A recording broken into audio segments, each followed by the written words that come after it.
It's a wild, wild world with Wildman Phil as our guide. So come on, let's go explore. Isn't it wild? Hello, Casa Grande. As you probably already know, I'm Wildman Phil, and as you probably already also know, I brought some live creatures to show you today. Animals from all over the world, actually, different environments. Animals that all seem to have maybe a little story. Maybe it's a true story, maybe it's not. But everybody has their own story. And that's what we're going to talk a little bit about today. Some of these creatures are things that maybe you've heard of, maybe you've seen on the internet, maybe you've read about in a book. That's a good way to learn about things. One of them seems to already want to get out and say hi, but I do want you guys to help me out by not paying attention to the big black box right here, okay? He has to wait his turn. He can only interrupt if we let him interrupt. So don't worry. If you see that bouncing around, everything's shaking, he heard there's people, he wants to get out and eat one of you. Wait, no, he might want to get out and say hi. That's what he's doing. So don't pay attention to big black box and any of that. All right, so we're going to go ahead and look at some of these creatures that are things that a lot of people maybe think of as being a little creepy or scary or dangerous, maybe, what I like to call cool. I think everybody will agree. These are creatures that, as I mentioned, you probably have heard about before, maybe haven't seen, and you're going to learn a little bit about them today. So with that being said, I want to start with a creature that there's a lot of stories about. A creature that has actually appeared in a lot of different movies and things, and it's usually in a scary role. And it's a creature that you may think, oh, that's just a terrible thing, but it actually is very good to have around. And this creature I want to start with is actually not from around here. Now, we do have a kind of creature here in Arizona and in this area, but this particular creature that I want to show you is actually from a different continent. He's from the continent of Africa. He's actually from the forests of Africa, and it's a creature that, well, some of us probably don't want really to get too close and personal with. This creature I'm talking about is, of course, the scorpion. Now, scorpions, most of us have probably heard of, maybe you've even seen. Scorpions actually are arachnids. If you look closely, he does have, you can see the little legs right here. You can also see he has big pinchers in the front, kind of like a crab, right? He also has a tail, and if you look very closely at the tip of the tail, there's a little black stinger on the tip of the tail. That's the dangerous part of the scorpion. If you were to mess with a scorpion out in the wild, he's going to straighten that out. He's going to stick you with that tail, and it's going to hurt, all right? But the good news is he's not out to get you. The better news is he's in Africa. You're not. So it works out very well, but if you were to mess with a scorpion, he's not out to get you. He doesn't just wake up and go hunting people, all right? But if you mess with him, yes, he will use a stinger. Because let's say an animal sees this guy and they want to try and eat him. He doesn't want to get eaten, so he uses that. By the way, don't ever try and eat a scorpion. That's pretty gross, okay? Unless you have some good garlic butter or something, because it's like they're made for dipping. You just dip it. No, don't do that. That's not good, all right? But you get the idea. The scorpion, he's out there. He's actually helping us. He likes to eat bugs. He likes to eat crickets and cockroaches and beetles and all the yucky stuff we don't like to have around, which is why we like them. They're out there doing that. But while the scorpion is out there running around looking for food, other animals are doing the same thing. And of course, that's one of the reasons he has that stinger. Now, the main reason is to kill his food, right? Well, in most scorpions, yes, but this scorpion is called an emperor scorpion. And it got the name emperor scorpion because it's the emperor, the king of all scorpions, because it's the largest type of scorpion on the planet. Yeah. Now, that means he's the worst, right? He's the scariest. He has the strongest venom, and actually, it's the other way around. You see, he actually has the least toxic venom of any scorpion because he doesn't even really need his stinger. He has the big pinchers. So when he comes across a cricket or a grasshopper or a cockroach, he just grabs it, crushes it with the claws, eats it. He's able to overpower that without a problem. And he's not just eating the bugs. Sometimes he will eat things like mice, little lizards. Yeah. And he grabs his food, his prey, with his claws. Works out very well. Now, of course, if he needs to, he can use that stinger, but he very rarely is going to use that, even for defense. Even if something messes with him, he's going to run away. He doesn't try to use that to sting or do anything because he knows it's not a very strong venom in there. But scorpions are actually very cool. You may have heard a story about scorpions, like they glow in the dark or something like that.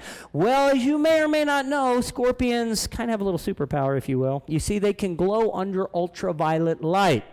Now, I happen to bring an ultraviolet light with today. Most people know it as a black light. It's actually purple, though. You may notice that. Yeah. Well, it works for the scorpion because scorpions are nocturnal, which means they come out when? At night, right. So the scorpion during the day, he's going to be hiding. Maybe he's under a log, maybe he's down in a hole in the ground under a rock, but at night is when he comes out and moves around. So he's out in the jungles of Africa and the forest running around. Well, when darkness falls, that's what the scorpion looks like. Kind of hard to see, right? Unless you have an ultraviolet light. Then it's pretty easy to see this guy, isn't it? Yeah, that's a pretty cool superpower, isn't it? Yeah, so this guy's out there glowing under the ultraviolet light. Now you wonder, okay, what good does it do a scorpion to glow under ultraviolet light? Nobody really knows. There's been a lot of theories and a lot of research and stuff. In fact, it's a very recent understanding of how it works. Only in the last 10 or 15 years have we figured out some of the properties in the skin that make it glow under ultraviolet light. But I will tell you, I don't really care why it does. I just know that I like it because I can find scorpions with my ultraviolet light. And I don't go camping at all anywhere anymore where there's scorpions without having an ultraviolet light. So it's pretty cool. He glows, very easy, cool little trick, right? But when the sun comes up across the African forests, and yeah, then you get the idea. Oh, turn that off. Now he's back to looking like he normally does. So the scorpion, he's out there eating the bugs. That's great for us. He's out there helping us. And of course, if you mess with him, yeah, he has little pinchers, he has a stinger, but we're going to leave him alone. But you know what? He looks creepy enough. Most of us are going to leave him alone anyway, right? I mean, let's be honest. If you're out hiking along and you come across a scorpion, you're probably not thinking, oh, how cute. Oh, we should catch it, take it home to mom. You know, no, you're probably thinking, scorpion, and then you run the other way, shoving your brother at it as you go, right? Yeah, I know, right? Y'all have brothers. I know how that works. Yeah, but that's not nice, by the way. Don't really ever push your brother at a scorpion. That's what sisters are for. So, no, I'm kidding. Don't do that. That's mean. Don't push anybody at anything. Don't push anybody. That's how you should live your life, right? But you know what? You get the idea. Most animals leave it alone as well. They're like, I don't know if I want to mess with that. But there's other creatures that might look a little scary, look a little dangerous, but it doesn't mean they are. In fact, another creature that has a very interesting story, a creature that is from a little bit different part of the planet. This particular creature I want to show you next is actually from the rainforests of South America. So he's from the jungles of South America, and it's a creature that looks a little scary and dangerous, but he's not dangerous, all right? I say this because sometimes when I get it out, people start freaking out. People are screaming and running. They're like, it's big and ugly. It must be dangerous. Well, my brother is big and ugly. He's not dangerous, okay, yeah. Same thing's true about this creature. See, by looking big and ugly, nothing messes with it. And even though it's not dangerous, I'm pretty sure we would all agree that nobody here wants to wake up with this guy in our bed. Yeah, this is a spider, but not just any spider, right? Most of us know this is a tarantula. This isn't just a tarantula. Oh, no. In the rainforest of South America, this particular tarantula is called a bird-eating spider. That's right, a bird-eating spider. Now, I know what you're thinking, right? Yeah, same thing I was thinking first time I ever heard of one. What kind of birds does it eat? I mean, bird-eating spider, when I first heard that, right? I was at my local library. I was about 10, 12 years old, and I had a book I was reading on spiders. And I got to the part they talked about the largest spider on planet Earth, the bird-eating spider of South America. And then I pictured this guy here, he's sitting high above the forest floor, overlooking the canopy of the rainforest. And off in the distance, a parrot comes flying through, and it realizes it's flying right by. So he takes a little bit of its webbing, and it kind of anchors itself, and it times it so as a parrot flies by, it jumps out onto the back of it, grabbing on with its feet, sinking its fangs in. They rustle in the air, and then they crash to the ground, and then this spider does what his name says, and he eats that bird. But none of that happens. None of that. No. I got all excited. I got that little story in my head. It's what we call fiction. Yeah. Yeah, it's not true. He doesn't do that. In fact, I had to read and find out, okay, so how does it work? And what kind of birds does he eat? And then I found out they don't really eat birds. I know, right? I was very disappointed as well. I'm thinking, why would you call it a bird-eating spider if it doesn't eat birds? That sounds important to me, all right? I mean, if you're trying to make it sound scary, why not call it a gorilla-eating spider or something that's a little bit more dangerous sounding, right? Yeah, but the bird-eating spider, I had to find out, so I kept reading. I had to turn the page, and I found out that the scientist, the first one to find one of these, he actually found one eating a hummingbird on the ground. And he went, there are spiders that eat birds, there's a bird-eating spider. And he put the word out. And everybody around the world was like, there's bird-eating spiders, and the villagers nearby are like, whoa, there's bird-eating spiders? And everybody wanted to know more, so more and and more scientists came, and the more research they did, the more they found out that him eating a bird is what we in the science community call an anomaly. It means that it's very, very, very, very, very, very, very, very unlikely that it's going to happen. And it's something that if he happened to come across a bird that just happened to die, and he happened to be hungry and it happened to be fresh, he might happen to eat it. But it's not really going to happen, all right? What is he eating? Bugs. Now, bug-eating spider doesn't sound very cool, does it? So bird-eating spider worked, it stuck, and he's still known as the bird-eating spider. Now, he lives on the ground, walking around the ground. He doesn't climb trees looking for birds. He's on the ground. He likes to eat the crickets, the cockroaches, the beetles, but he also eats scorpions, centipedes. He'll eat mice, lizards, even small snakes. Generally not humans over about 4 years old. So everybody, I think, is good here. But no, he doesn't eat people at all. The 3-year-olds are like, wait a minute. Yeah. The 3-year-olds have no idea what he was talking about. But in any case, this guy's out there helping by eating these bugs, eating these mice, and that works out very well. But you know what? The tarantula, while it's walking around looking for food, other animals are doing the same thing. And let's say a fox or a coati or a monkey or something sees this guy. We'll say a fox. We all know what a fox is, right? We don't know what it says, but we know what it is. Yeah. In any case, a fox sees this. A fox isn't thinking big and scary like you and I. The fox is thinking big and juicy. It's thinking big and tasty. It's thinking dinner. Same thing some of you are thinking. I saw when I got it out, a few of you were like, ooh, maybe we had that for dinner tonight. Yeah, because it does, let's be honest. It looks like a couple of chicken nuggets and a bunch of French fries, right?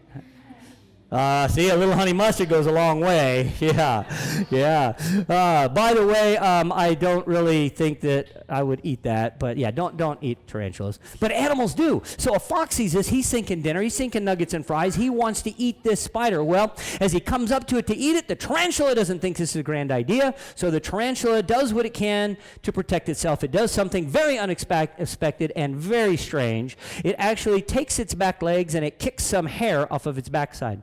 As he kicks that hair off of his backside, the fox is sniffing at it and breathes in that hair. That hair gets in its nose and it itches, it burns in its nose. And the fox then runs off in the wild, rubbing his nose and sneezing, and it leaves the tarantula alone. So by having its hair, it can protect itself. Now, it's not the pinkish hair that we kind of see all over here. It's little black hairs underneath that he kicks off. They're barbed, they go in the nose, they stick in there, and the animal leaves it alone. And I think you can all see those hairs. I don't know if everybody can see those. If you look very closely, yeah, there's some up in the air now, kicked a little bit off. Those little hairs on here are very important because you can feel with those hairs. Those hairs are like little sensory organs. So this guy here, he's out there, these pinkish hairs, he can feel when something comes close. Just air movement. He's like, oh, something's out there. He can feel sound waves and vibrations with those. And that works out very well. I think everybody can see that. But the tarantula, that's okay. That's the fake one. You're okay. It's not real. It kind of looks real, but it's fake. Yeah, y'all laugh, but we need clean up on row 1 now. Wow. All right, somebody spilled their water. No, this is his stunt double.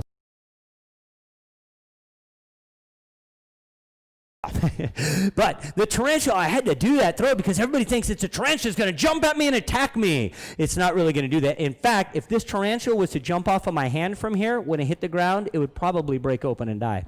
Because tarantulas are actually very fragile. As big and scary as it may look, it's just got what's called an exoskeleton, a hardened outer skin that holds it together. And it's kind of like a little shell. So him jumping off of my hand would be like me dropping anything else with a shell, like an egg or a water balloon. It's not something that's going to end well. He's going to, and then that's it, yeah. But he's out there helping by eating the bugs. That's great. Yes, he looks big and scary, so nothing messes with him, but he's got a cool, different story. But you know what? As different as he looks, there's other animals that kind of look a little weird, a little different, but they're really good to have. In fact, the next group I want to talk about is a group that most of us here have probably had experience with. I'm talking about lizards. Yeah. How many here have ever tried to catch a lizard? Let me hear from you. All right. Well, if you've ever tried to catch a lizard, you probably know a few things about lizards, right? First off, you probably know that people chase lizards. Lizards don't chase people. People chase lizards. I say that because some people think lizards will chase you. I don't know about you, but I think that would be pretty funny to watch, don't you? Can you imagine that? Like a little lizard chasing a big person? Ah! You know, it's not really going to happen, okay? Well, maybe on the island of Komodo. I see how that could be an issue, but here it's not something to worry about. But you know what? Lizards are a little weird. And, of course, if you've ever tried to catch a lizard, you know one of the weird things about them, right? Yeah, you probably know rule number 1 about catching lizards. Never grab a lizard by its tail. Yeah, you'll all try to do it, right? Yeah, everybody's tried to catch a lizard at one time or another. If you've never ever tried to catch a lizard, listen to the rest of us. Don't grab it by the tail. Why? Because when you grab it by the tail does what? It falls off. That's right. The tail breaks off, and then the tail does something very strange, right? It starts wiggling. It's not even on the lizard anymore. The lizard's over there, the tail's over there, tail's wiggling, which is really freaky if you're the one holding it, right? Yeah, because you're like, it's wiggling, and you let go of it. But that's the idea. See, an animal sees that tail wiggling, they're attracted to the tail, they go after the tail, the rest of the lizard gets away, and it works out well. Oh, and he will grow that tail back. That's why it has its tail, so that it can get away. And it works out great for the lizard. He can grow that tail back. That tail can then break off if it needs to, and so on. Now, this doesn't mean you want to go out and just break every lizard's tail off, all right? Now, some people are like, oh, it's okay, it'll grow back. Watch this. No, don't do that. It's not okay. They use that tail for other things. But you know what? That's why most lizards have their tails. Now, some lizards, they have their tails for other reasons, and they use them for other things, and they have other ways of protecting themselves. And that's what I want to talk about today. In fact, the first lizard I want to show you today is a lizard that's from right here in the United States. It's found in the southwestern part of the country. And this lizard is one that looks like your typical lizard, but it's a little bit different. You see, this is a beautiful little lizard. I think he's pretty cute, isn't he? This is a collared lizard. Now, the collared lizard got its name because, it looks like it has a little collar, huh? It's got a little black and white stripe, like someone put a little dog collar on it. Like there should be a little tag that says, if found, return to Wildman Phil, please, or whatever, right? Yeah, so it got the name collared lizard because of the black and white stripes. It looks like a collar. But notice his color. This guy's got some beautiful greens, a little bluish green, some yellows, which is spectacular. But the problem is, if you're a bright green and yellow lizard, and you live in the upper desert areas where it's brown and you live on gray rocks, you're not going to hide very well, are you? No. So this guy's sitting up on a rock, and he's sitting up there all beautiful, going, look at me, I'm beautiful. And that roadrunner running by goes, look at that, what a beautiful lunch.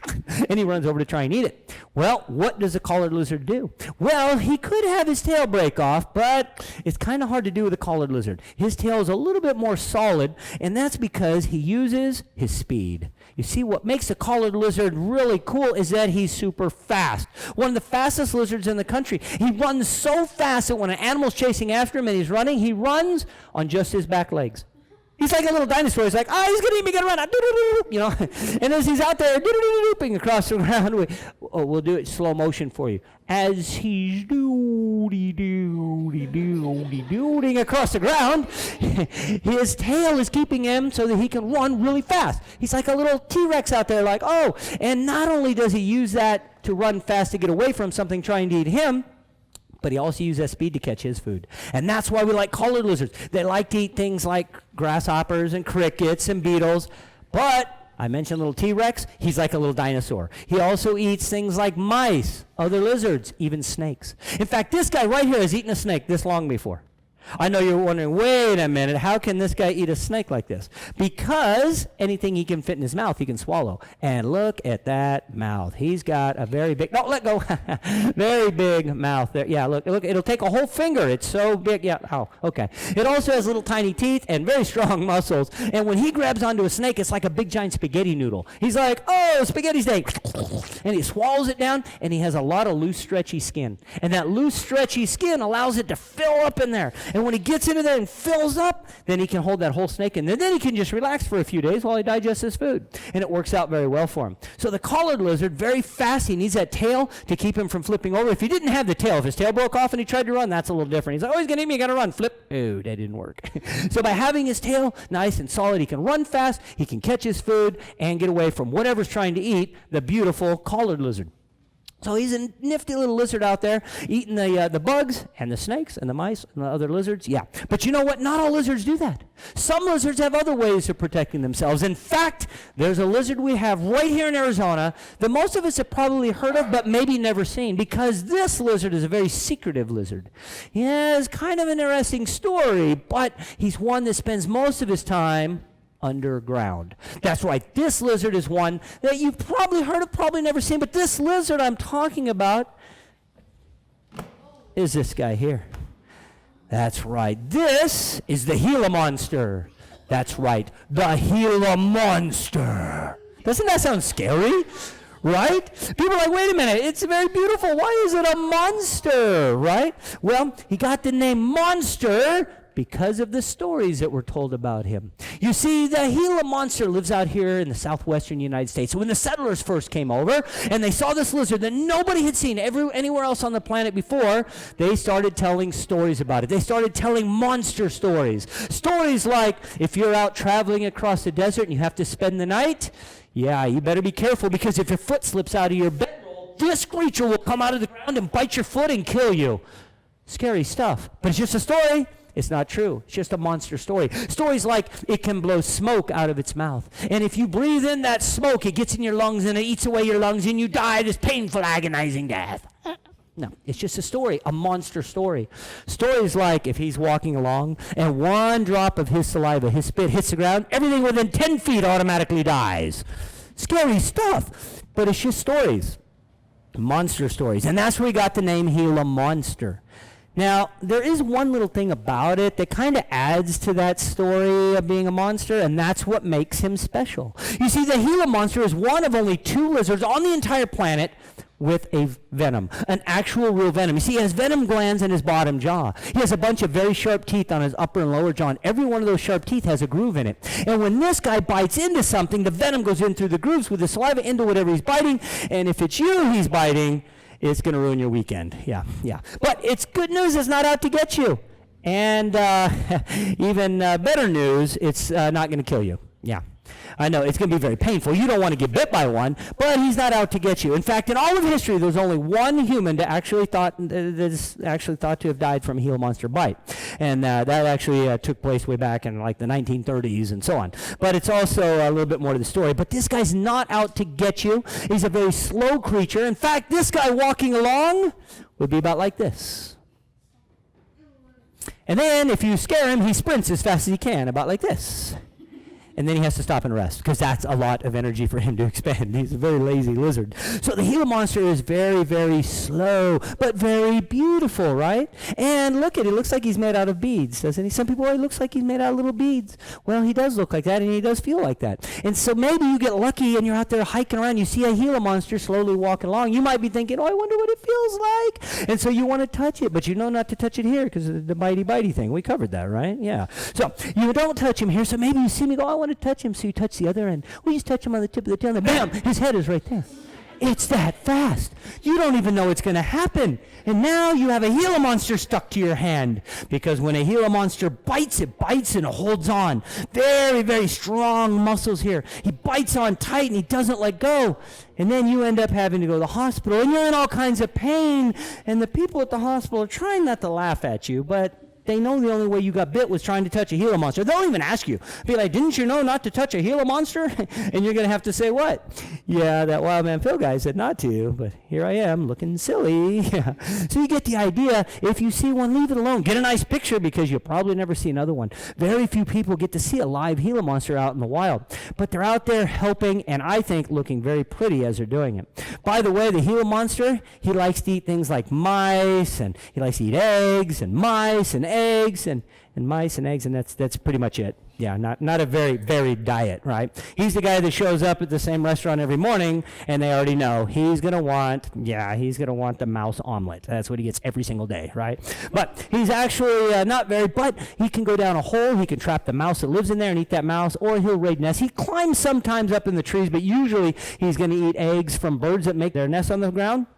Or he's going to dig up turtle eggs or lizard eggs or snake eggs or something like that. But in any case, he's walking around looking for those things, and I think looking very spectacular while doing it. But as cool as the Gila Monster is, there's lizards in other parts of the world that might look a little bit different, a little bit strange. This next lizard I want to show you is a lizard that's not from around here. It might look a little similar to a Gila Monster, but it's actually from a different part of the world. A country you've probably heard of, on a continent you've probably heard of, because it's one and the same. I'm talking about Australia.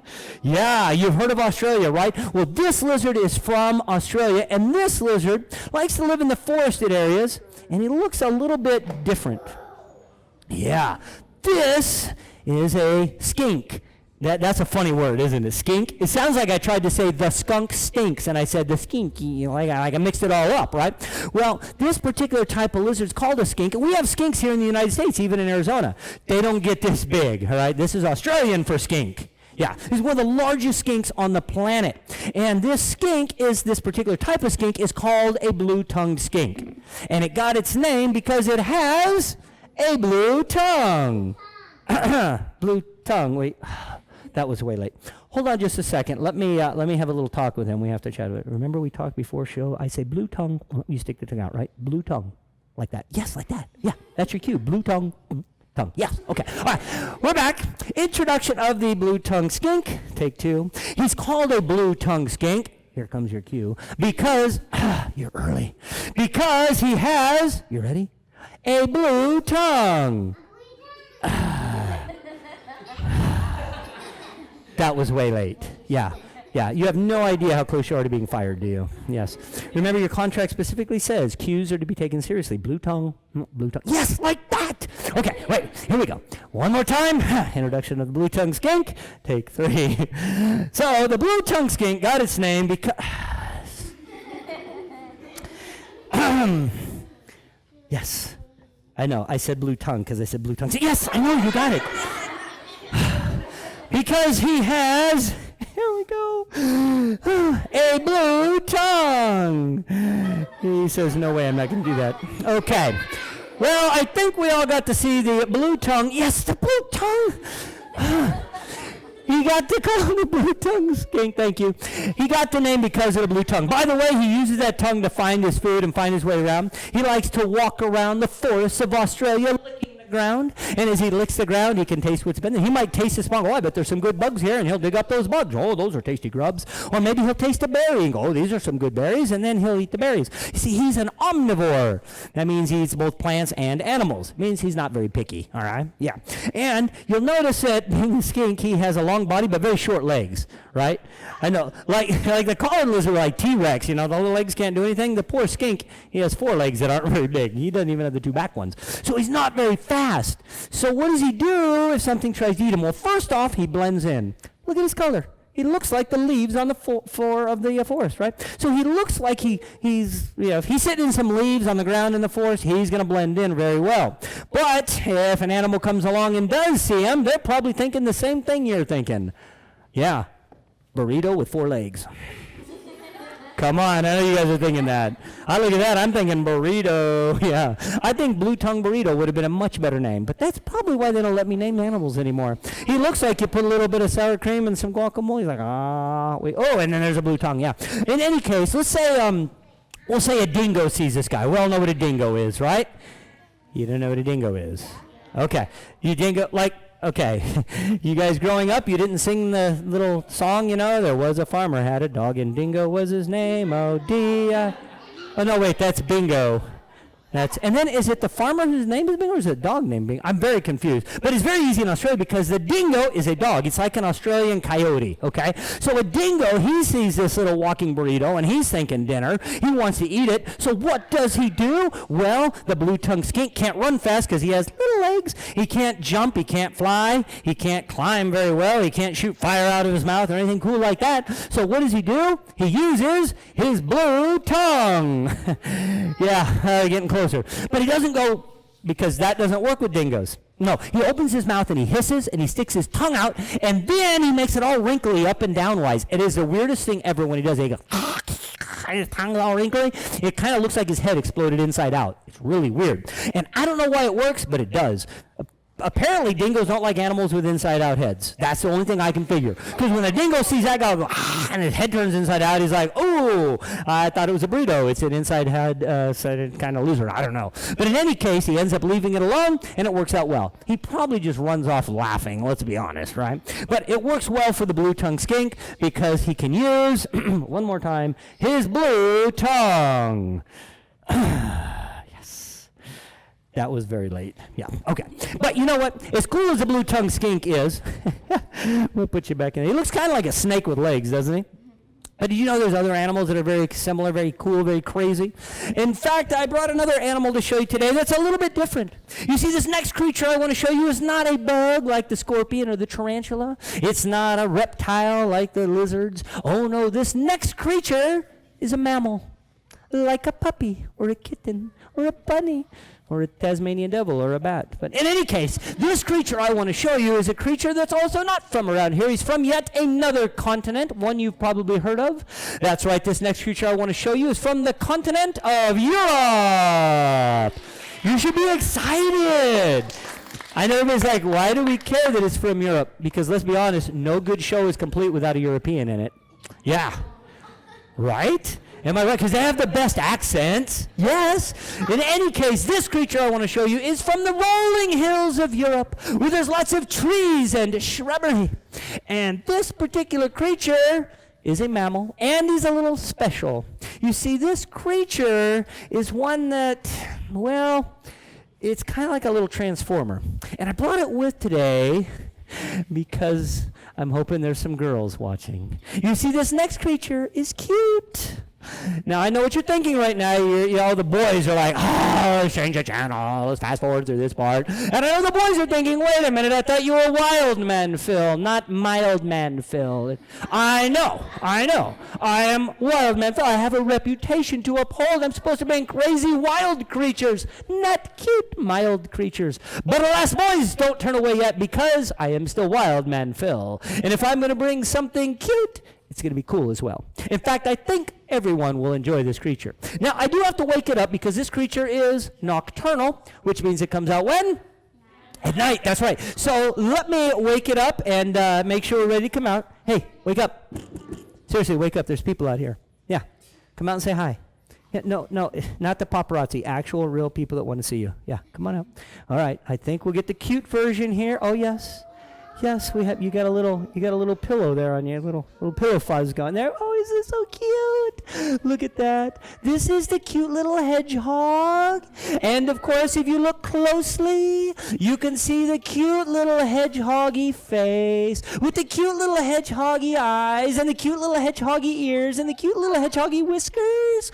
And of course, the cute little hog nose. That's right. He got the name hedgehog because he lives under the hedges, the bushes in Europe, and he uses his pig snout nose like a hog. He roots around snorting and sniffing in the ground, looking for worms and grubs and beetles and slugs and all the other bugs that nobody likes to have around. And that's why everyone in Europe loves the hedgehog. As he's snorting around, sniffing and eating those bugs, other animals are looking for food, though. So cute little hedgehog scurrying around might have, say, a badger come along. A badger sees this. A badger isn't thinking, oh, how cute. The badger's thinking, oh, how tasty. And the badger wants to eat the hedgehog. But the hedgehog doesn't think this is a great idea. So the hedgehog has to transform from cute little hedgehog into defensive mode.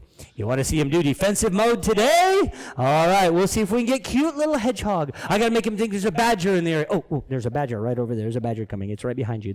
He's looking at me like, I don't see no stinking badger. Yeah, I know, but it's back there. Trust me. Oh, here it comes. Oh, there's a badger. You better hide. And we go from cute little hedgehog into Sega. Defensive mode. Sega. Defensive mode. Right, it's like karate chop defensive mode. Wait.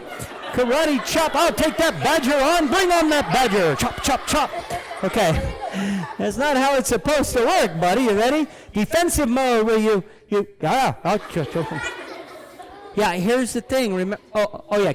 Kill him with cuteness. That's his motto. Yeah. How about I go into super cute hedgehog mode? That will save me. No. And you remember the part where you poke in and you hide and you're just fighting me. He's like, oh yeah. Hi. Okay. Wait, I'm pretty sure we're still friends, right? High five, we're friends? Good, okay, good, just making sure. All right, well, this one doesn't want to go into defensive mode today. Somehow he thinks defensive mode means karate chop, take him on mode, all right? But normally in the wild, he thinks there's a real badger, and he curls into a ball. His hair then, as all these little spikes stick out every direction, and that badger comes up to the terrible ball of spikiness, and karate chops him in the face. So the badger comes up. He starts sniffing at it, wondering, what is this little spiky ball? And as he gets close and sniffs at it, then the hedgehog bounces. It pokes him in the nose. The badger runs off, I assume crying like a little baby, right? Oh, he poked me in my nose. Ah. And he leaves the hedgehog alone. And then the hedgehog can be back to cute again. Look at that. Yes. And it'll just kind of move around and look cute and eat all the bugs and do other hedgehoggy things. So he's like, there's no bug. Okay, well, we'll put you in here. We're going to let you, he just wants to go back to sleep, I guess. So we'll let you back in. Here's your little blankie. There you go. Yeah. Yeah, here's a little blankie. Oh, come on. Everybody wants a little blankie, even the hedgehog. And, he's crawling out of it, though. Here, there you go. Okay. But you know what? As cool as a hedgehog is and as different as he is, some people think, that would live in the desert, right? Because he's covered with spikes, like everything else in the desert. But really, he's not. He's from the forested areas. And you know what? There's actually some animals that live in the desert that people don't expect to see in the desert. In fact, the next animal I want to talk about is an animal that most of us here have probably heard of, probably even seen in real life. If not, you've at least seen a picture of it somewhere. One that they're a little different, but not really on the scary side usually. I'm talking about turtles. Yeah, everybody loves turtles, right? So turtles most of us have seen. If you've never ever seen a turtle before, just imagine you're out going for a walk and you see a rock and you're like, oh my goodness, that is a beautiful rock. And while you're admiring this beautiful rock, it starts moving. That's a turtle. They look like a rock, right? And then boop, there's legs and then a head and a little tail if you look closely. And of course, that's and turtles are found in water or around water, which means we don't have them in Arizona because we don't have water, right? We're a desert. We do have turtles because we do have water. We have lakes, we have rivers, we have streams, we have ponds, we have canals, and most every one of these has a turtle in it. Now, the turtle I want to show you today is one that you probably have never seen because this turtle, he's kind of antisocial. He likes to live at the bottom of the lake, the bottom of the river, the bottom of the canal. And this particular turtle, even though he's basically your typical turtle. Go. What did I do with this hand? Wait, that's perfect, just like that. Got it. I found something. Get him out. He'll probably kick water in the front row, but whatever. It's just water. And, mostly water. Okay. I'm kidding. It's just water. Yeah. I'm not going to lick it and show you, but don't lick your hands. No, it's just water. But this turtle, it's a typical turtle, but it doesn't look like a typical turtle. You see, this guy doesn't look like a rock. This turtle looks like a pancake. That's right, the pancake turtle. Oh, my pancake is swimming and kicking. That's very unusual. Okay, if you're ever at IHOP or Denny's or at home and you're eating pancakes and they start kicking like that, don't eat it. This is not right. They're not. Oh, and look, it's got a little cute little head. Okay, well, you can see it likes to swim. It's a swimming pancake. Isn't that great? Yeah. Technically, buddy, you're not really swimming because you're in the air. You're a flying pancake. Yes, he just flies out into the... No, we're not going to do that. No, that would be... Yeah, this works really great at disc golf, but no, that's not right. Don't ever do that. But it's not really called a pancake turtle. It might look like a pancake, like I know you're thinking the same thing I am, right? Some butter, some syrup, a side of bacon, a little breakfast for dinner going on. I'm not the only one thinking that, I hope. But it's not called a pancake turtle. It's actually called a soft-shelled turtle. And the soft-shelled turtle got its name because it has a soft shell. Isn't that wild? That is leathery and soft. Now, it's not soft everywhere. It's hard here, but it's soft here and here. So it can flatten out at the bottom of the lake or the river and blend in. And not only can it hide at the bottom and flatten out, but it can go under the bottom. It can go into the sand, into the mud, into the bottom of the river and completely disappear with just his eyes and nose sticking out of the mud. And when a little fish goes by, he'll reach out and grab it. Or a little water bug goes by, he'll grab it. Or a crawdad, he'll grab it. Or a frog or whatever. But he's a reptile. Turtles are reptiles, so they breathe air like you and I. So if he's at the bottom there and he needs some air, what does he do? Well, look at his feet. These are for swimming. They're not for walking. So he doesn't just clamber up onto the land and, because he's very awkward on land. So what he does is he comes up to the surface and sticks his nose out of the water. Look at his nose. He has a little pig snout nose. And that little pig snout nose is his snorkel. So it looks kind of like the hedgehog nose, right? But instead of rooting around and snorting for bugs, he sticks it out of the water, brings in that air, And then he can hold his breath for about 45 minutes or so, depending on lots of different things. They also can get some oxygen through their skin, so he could literally stay underwater for a few hours. Oh, but sometimes he gets really, really smart, or lucky, and he gets into shallow water where maybe it's only so deep. He wiggles underneath the sand or the mud and disappears, and then he eats the bugs and the fish and all that. But if he needs air, he can just stick his long neck out, stick his nose out, and get somewhere. He doesn't have to leave his hiding spot, and it works out very well. And that's because he has an extremely long neck. How many of you want to see how long his neck is? Of course you do. Let's see if we can get him to stick his neck out. Now, here's the problem of live animals. As you probably learned earlier, with a certain particular animal, blue-tongued skink, they don't always do what they're supposed to. I don't know what's going to happen, but I'm going to see if I can get him to stick his long neck out to show you. Let's see if this guy will show you the long neck. You want to show him the long neck? That's What? Nothing happened? What? You grabbed my hat, didn't you? Yeah. You guys see that? He almost grabbed my hat. You see how long his... Okay, he did grab my... Yeah, let me... Oh boy, yeah. Well, at least it's all still there. That's also one of the reasons I wear a hat, because if he grabs your nose, that's not the same thing. That's the end of the show, and there's blood all over, and I'm crying like a baby. It's a mess, okay? Yeah, but you saw how long his neck was, right? He's like, yeah, he doesn't like my hat. My hat offended him at some point. I don't know what's going on there, yeah. But you get the idea that long neck works well. With that, I think we should probably put you away, because, yeah, we get... Stay in there. Yeah. Stay wet, my friend. But you know what? I think I'm back to... We're good. Okay. So the soft-shelled turtle, cool, different, long neck, bitey face, yeah. But you know what? He's out there helping. But of course, there's other animals in other places a little bit different. In fact, the next creature I want to show you is one that is kind of similar but kind of different. It's from a different continent.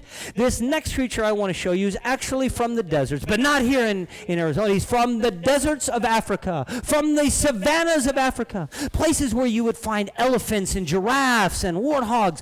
You all heard of these things, right? Lions and stuff. Yeah, okay. Well, this creature is from the same place. You see, this guy's from the deserts of Africa, and it gets hot there just like it does here. And most animals, when it gets hot in the deserts of Africa, they go down to the local watering hole, and they stay nice and cool. But not this animal. This guy digs a hole in the ground, and he goes down where it's nice and cool, and he lives down there and stays nice and cool. Oh, and he'll also let other animals go down into his hole, and they can stay nice and cool as well. So he's a very nice, very helpful creature. But this particular creature I want to show you is a very special individual. It's a creature that has a very special story, one that maybe you've already heard, because this particular creature is literally world famous. That's right, people all over the world have heard the story of this creature, a story that I think you'll find very interesting. You see, this creature from the deserts of Africa, who's been trying to get out and say hi for a while now, is a little bit different. This is the African spurred tortoise. Whew, okay. So the African spurred tortoise, I think you can see him real well here. You got a little something on your face there, buddy. Yeah, I know. Okay. So this is the African spurred tortoise. And the African spurred tortoise is one of the largest types of tortoises on the planet. Now, being a tortoise, he has a hard shell. But this shell, even though it's his protection, well, he can't swim. See, he's a tortoise. Tortoises are different from turtles. Tortoises live on the land. Turtles live in the water. Turtles have feet for swimming. Tortoises have feet for digging. Turtles like to eat fish and frogs and things like that. Tortoises like to eat grass and cactus and flowers and stuff like that. Turtles swim. Tortoises sink. So there's a big difference. But the tortoise you're looking at here has a very special story. See, this guy's not full grown. As big as he is, yeah. You see, he's only about 20 years old. And I say only because he'll live to be over 100 years old, closer to 150 years old. And it'll grow its whole entire life. But I mentioned it has a special story. You see, this tortoise came to me about, 16 years ago or so.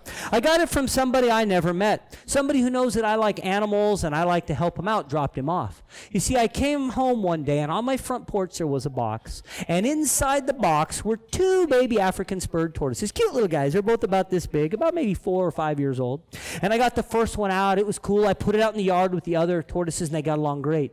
Then I got this tortoise out, and I noticed right away This tortoise is different. You see, if you look closely at his front right leg, he's actually missing part of his front right leg. His leg should be longer. He should have claws on the end for digging holes in the ground. He should have armor plating on the front of his leg so he can protect his face from potential predators. But he's missing part of his front right leg. He's completely missing his front left leg. He doesn't have a front left leg at all.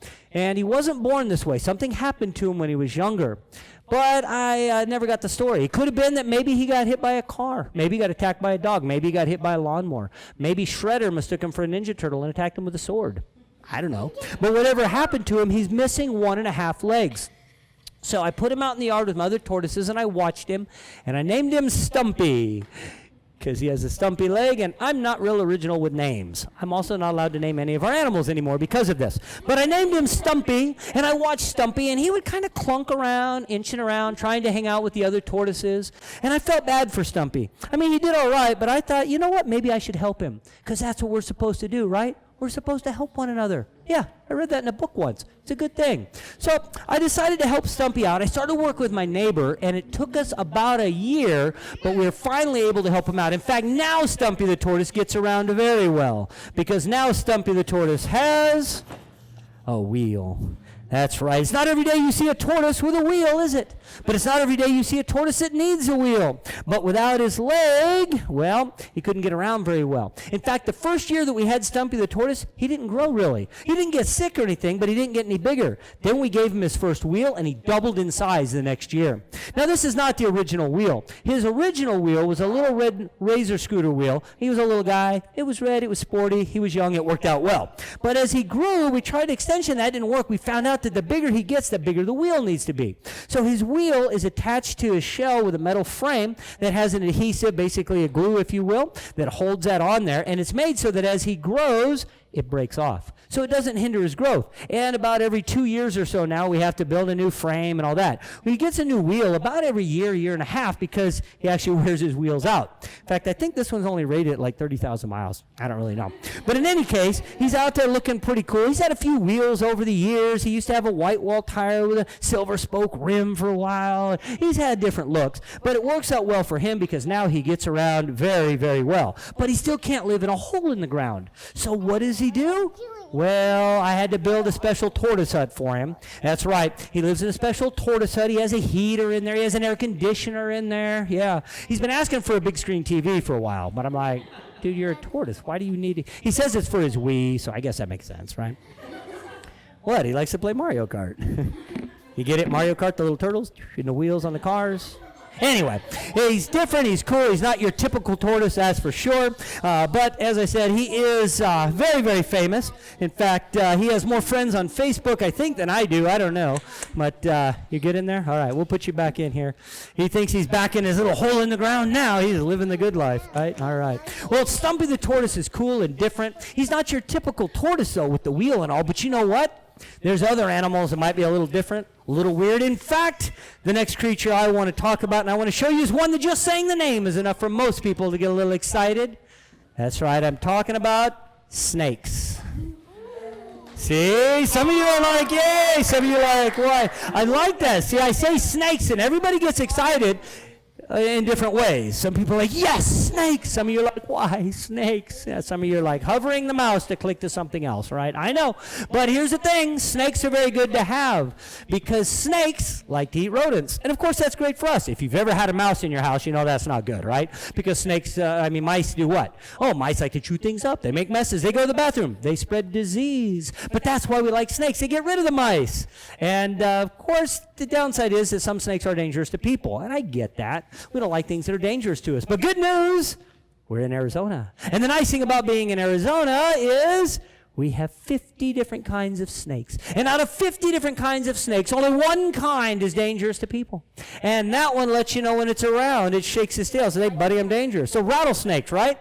Yes, that's right. Rattlesnakes, we do have those here. They do have a venom, but even the rattlesnakes are not out to get you. But you know what? Most of the snakes, not just here, but in most of the United States, are completely non-venomous and harmless. In fact, the first snake I want to show you is a snake you've probably heard of. This snake is not from Arizona. It's from the eastern United States. But this snake is one that has a very special story. And this snake is a snake that most people have heard of. Maybe you know someone even has one as a pet. I think it's a very pretty snake. This snake I'm talking about, see, some of you get a little worried now because I grabbed the bag here. And you're thinking that this is my laundry bag and I'm going to pull out dirty socks, but it's not my laundry bag. It's a snake bag. So no dirty socks, just a snake. Works out well, and I think a very pretty snake. You see, this is the corn snake. Now, the corn snake, as you probably already guessed, got its name because its favorite food is... No, I totally tricked you. It's not corn. No, actually, the corn snake, it doesn't eat corn. It got the name corn snake because this snake is the protector of the corn. Okay, and I can tell none of you understand what that means. Yeah, had you understood, you would have been clapping and cheering wildly. But let me explain. Well, there's too much. I will sum up. You see, the corn snake lives in the eastern United States. When the settlers first came over and they were settling like settlers tend to do, they couldn't go to a grocery store when they got hungry. No, these settlers, they couldn't even go to a restaurant. They had to grow their own food. And one of the things they grew was... corn. That's right, because corn is pretty good. How many like some corn on the cob? Let's be honest, that's some good stuff right there. Yeah. A little butter, salt, pepper, a little Parmesan cheese. You're feeling fancy, am I right? But how many of you like corn in other things, like, say, cornbread? How many like cornbread? How many of you like other things that corn would be in? Cornbread, corn dogs. We all like corn dogs, right? Okay, maybe that doesn't work as well. Yeah. Wait, popcorn. Yeah, that's what I thought. See, we all like corn, and corn is very good stuff, and you can use it in a lot of different ways. I like mine made into tortillas with meat, cheese, and lettuce. We call that a taco. Yeah. But corn is great. Corn is good, but that's the problem is people would grow corn, and then they would harvest the corn and put it in a wooden box called a corn crib. And that's where the problem started. Because along came those pesky little mice, and mice chewed holes in the wooden box and got into the corn, and the mice ate the corn, and the mice went to the bathroom on the corn, and the mice spread disease on the corn. Ooh, this wasn't good for the people, but what were they to do? Well, lucky for them, this snake was around. The corn snake came along, he snuck in through the hole, and he hid in the corn. Not to scare the people, although it probably happened from time to time, and you know it was funny to watch, right? But it hid in the corn, so when the mice came in to eat the corn, the snake ate the mice, and he saved the corn. That's right. That's why you clap and cheer wildly. Yes. The corn snake is out there helping us, and of course doing it in, I think, a very pretty manner. Because a snake can go anywhere a mouse can go, which is why we like them. Because snakes are super flexible. In fact, y'all want to see him do a cool little trick? Let me see if we can get this corn snake to show you his cool little flexibility trick. Now, what I'm about to show you does not hurt the snake in any way. It just merely shows off how flexible snakes are. You see, I can take this snake right here, and I can put him through here and around through here, and now I have him in a knot. That's right. Now, I know you're thinking, oh, that's me. No, he can get out of that knot anytime he wants. He just takes that knot and slides. He takes that knot and slide the... You've been hanging out with the blue-tongued skink? What's going on? Okay, show everybody how you just take the knot and you slide. Okay, so sometimes he just likes to be a naughty snake. And seriously? We did this before show. Remember, you do the knot and then you slide it down. Your body goes right through. It's like a snaky thing that you do, that you take the knot and you slide the knot. He's like, no, I'm not going to do the knot thing today. Okay, fine. Well, he looks very, very comfortable. Okay, whatever works there. And, oh, wait, there we go. You were doing great. I'm talking to you like you can hear me. Snakes don't have ears. It's just a lot of fun, really, on my part. But if we take this knot and we just, like, do the knot down, you know what? That's fine. Okay.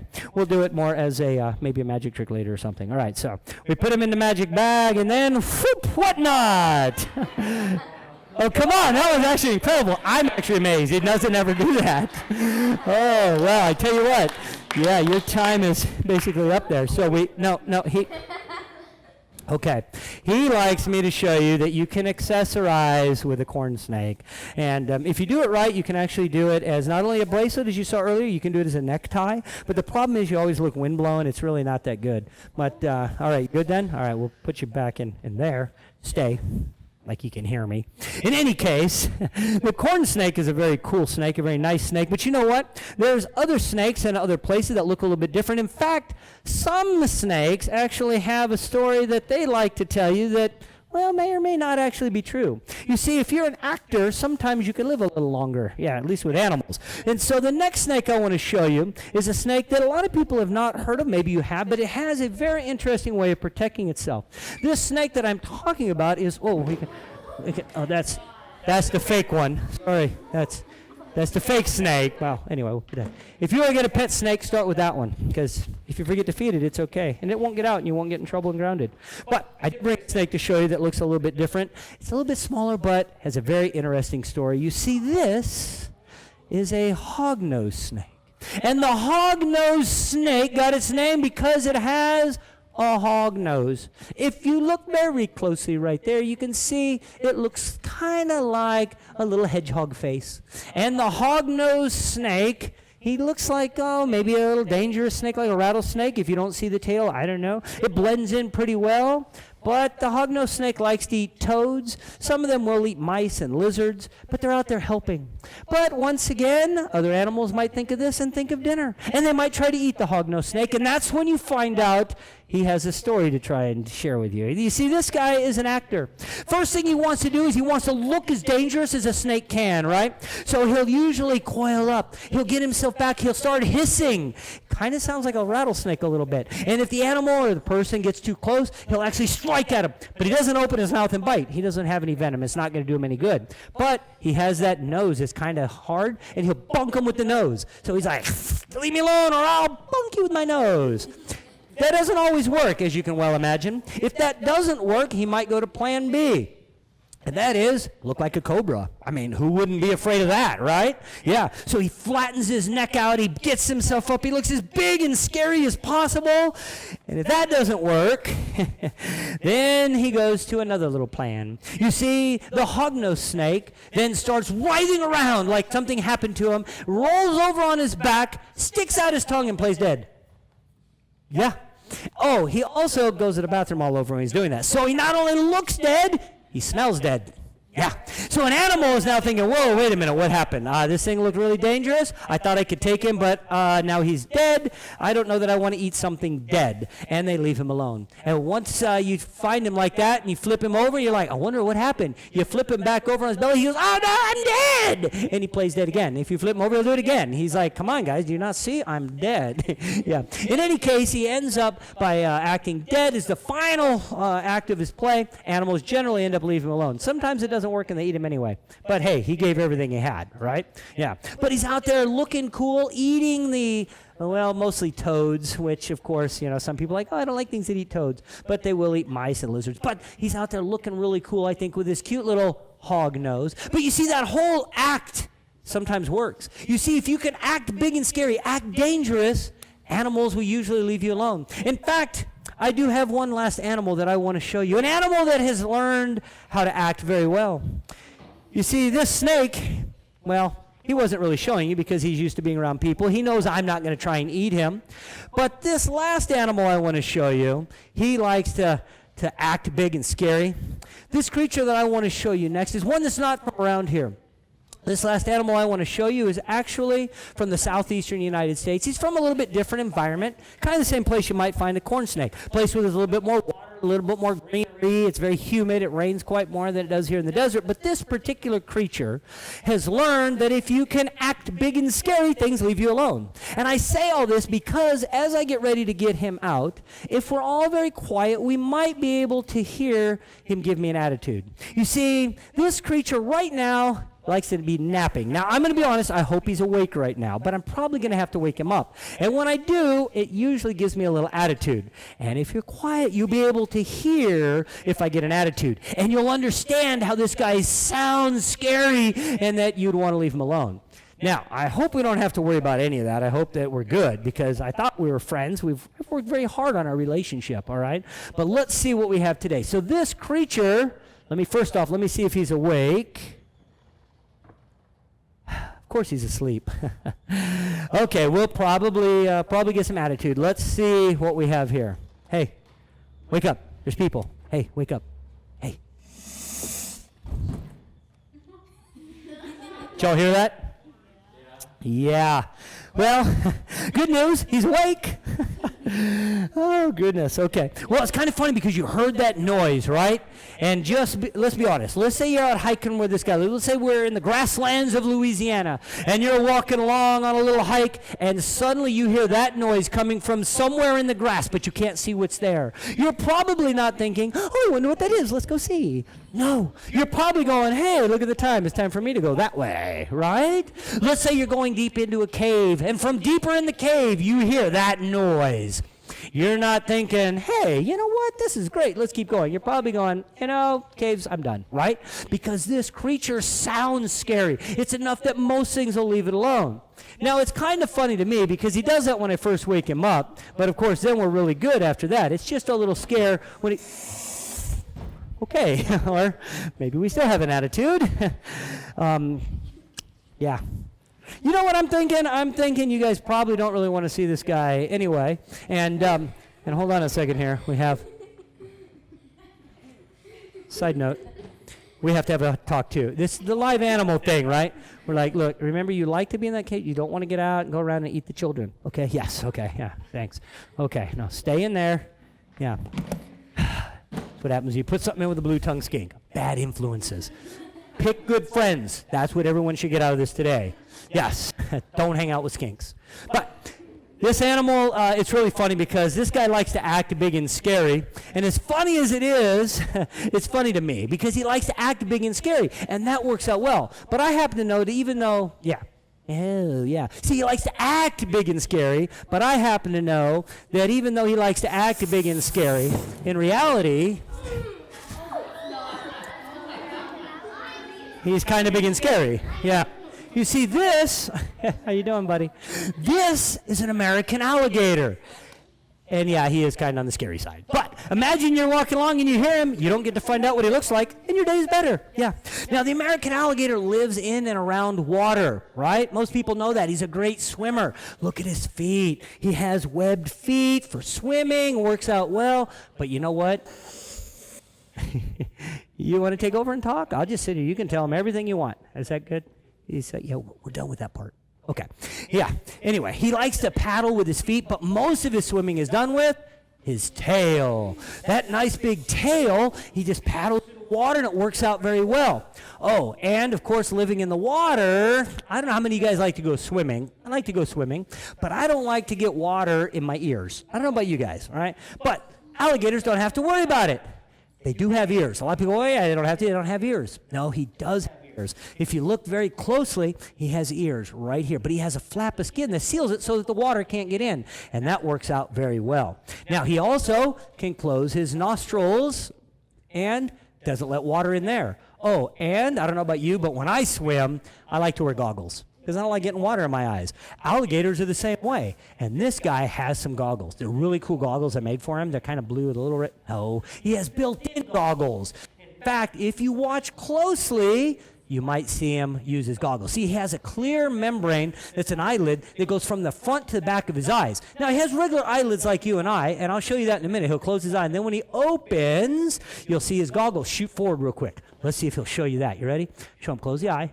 Now watch. Boop. Did you see that? I don't know if you can see it. Watch, we'll do that. And then open. And then boop.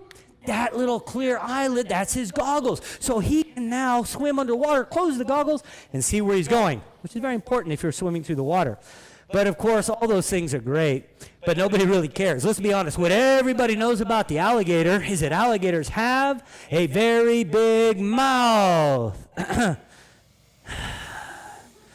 He has, remember, we go big mouth, and then remember this part where you open the mouth, and remember this part goes up, remember this part goes down, and the mouth goes up, and then there's like, there you go. You see all the teeth in there? Yeah, we're past that part. Yeah, seriously, we're past that part. Okay, so he has lots of teeth. How many teeth? About 80.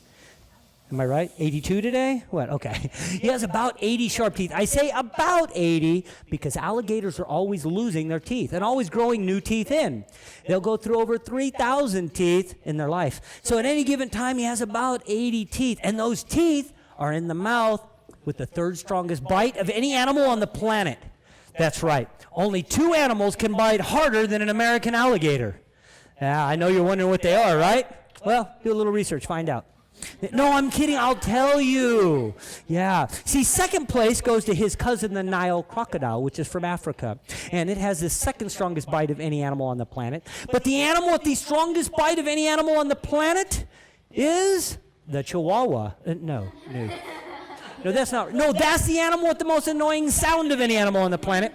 Actually, the animal with the strongest bite is a saltwater croc of Australia. That's right. So this guy can bite harder than a pit bull. American alligators can bite harder than a great white shark. It can bite harder than a hippopotamus. Yeah, and he has about 80 sharp teeth in there. But as you can see, he's not really up for using those just for no reason whatsoever. And, of course, it is an alligator. I say that, and people are always asking that. Is it an alligator or a crocodile? Well, this is an American alligator, which always begs the question of, what's the difference between a gator and a croc, right? Well, it's one of those things, if you know what to look for, you can tell them apart. But the best way, let's be honest, is to see them side by side, right? So, we have the gator. Let's get the croc. You see, the croc looks a little different. I don't know why people worry about it so much. They're like, how can you tell the difference? I think they're pretty easy to see the difference and tell them apart, right? Yeah. In any case, the American alligator is cool. I think cooler than a croc, let's be honest, right? Yeah. And I know you're wondering, who would win between a gator and a croc? Yeah, the gator wins. He saw the bite marks, right? In any case, the American alligator is cool. He's definitely one of those things that most of us hope not to run into, but he's out there helping. Being an apex predator, he's eating things in the wild that we don't. Oh, by the way, this guy's not full grown. This one's only about 5 feet long, only weighs about 45 pounds.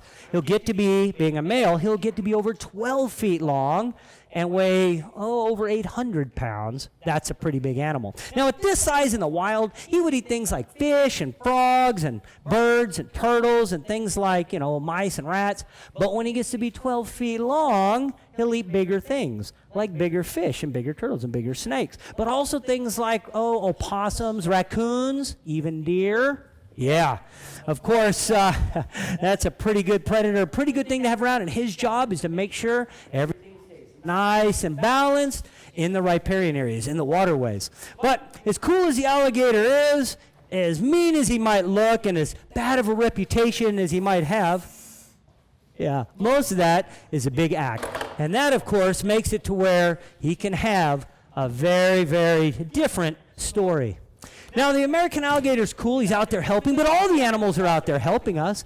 In fact, even the scorpion is out there eating the bugs. That's right. We have the lizards eating the bugs, the tortoise spreading the seeds and the plants that he eats, the hedgehogs eating the bugs, and, of course, the snakes eating the mice. They're all out there helping us. And that's what I want you to remember. Every one of these animals has a very special story, and most of it includes helping us. If you're out and about, maybe you're hiking, biking, four-wheeling, camping, fishing, horseback riding, whatever, and you come across something that looks scary and dangerous, you don't have to turn and run the other way screaming. You don't want to mess with them because they can protect themselves very well. But they're out there helping us, and that's what I want you to remember. Hope you enjoyed learning about all these crazy creatures and their individual stories. Hopefully you'll get a chance to see some of these on your own.